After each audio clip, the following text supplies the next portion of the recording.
Déclaration politique. Chers présidents des partis politiques, membres et alliés du RDT, chers présidents de la Confédération nationale des femmes et des jeunes, chers présidents des associations et mouvements, chers acteurs sociaux, politiques et administratifs, chers cadres,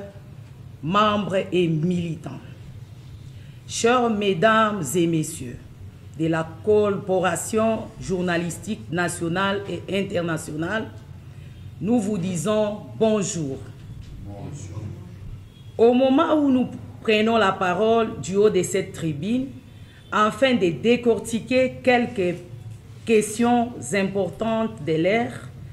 nous ne pouvons commencer cet exposé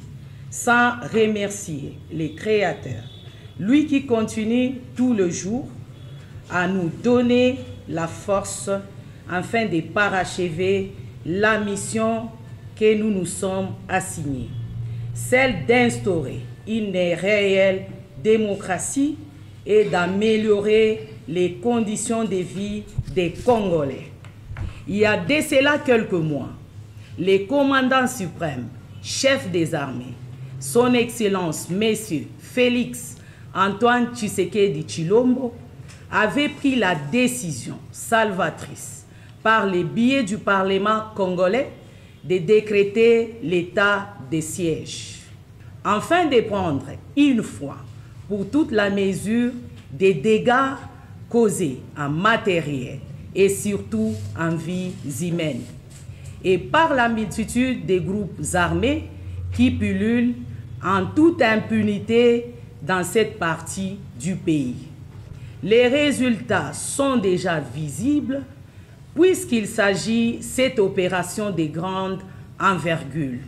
Nous a permis de réorganiser nos forces armées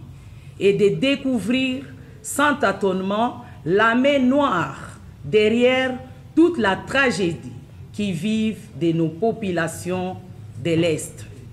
Le M23, groupe armé financé, ravitaillé logistiquement par le voisin du Rwanda, n'échappe pas à cette tentative de déstabilisation des institutions de notre pays. Mention spéciale donc au chef de l'État, son Excellence Félix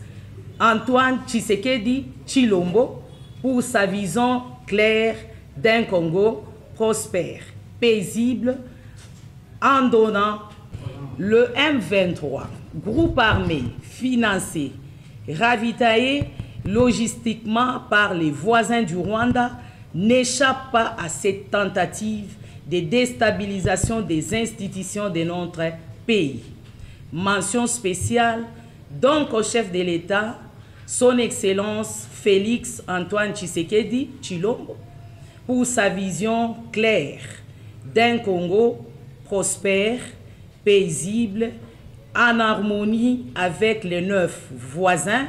raison pour laquelle il a fait preuve de courage, d'abnégation dans la recherche de cette paix durable,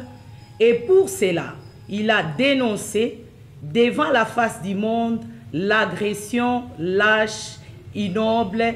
dont fait face la République démocratique du Congo. À nos forces armées,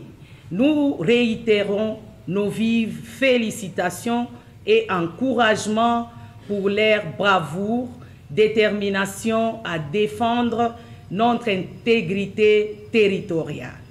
et à mettre fin définitivement hors d'état de nuire les agresseurs de la République démocratique du Congo. S'agissant du processus électoral, le Rassemblement des démocrates tshisekidistes salue l'organisation, le dynamisme, la volonté de la CENI à organiser dans les temps des élections dignes de ces noms, c'est-à-dire libres, transparentes et apaisées. Nous saluons également la population congolaise en général qui a bien voulu répondre massivement à son devoir civique, celui de s'enrôler. C'est ici l'occasion pour nous de féliciter nos potentiels candidats aux élections à tous les niveaux qui se sont manifestés auprès de notre cellule permanente électorale CPE en sigle. Pour leurs modalités d'usage, nous profitons de cette occasion pour inviter ceux de nos membres désireux de s'ajouter aux ajouts électoraux afin de renforcer la position de notre regroupement dans les paysages politiques de notre pays. Nos vifs remerciements vont à son Excellence, Monsieur le Président Félix Antoine Tshisekedi Tshilombo, Président de la République et chef de file de tous les Tshisekedistes. À notre Président national, son Excellence Dr Sylvain Moutombo Kambinga, dit Aigle Blanc, et à toute la base du RDT. Que vive la présidence de la République, que vive la présidence nationale du RDT, que vive l'exécutif du RDT, que vivent les partis politiques membres et alliés, que vive le parti politique membre élargi aux structures de base, que vive le Rassemblement des démocrates tshisekédistes, que vive la République démocratique du Congo, que Dieu bénisse la population de la République démocratique du Congo. Nous vous remercions.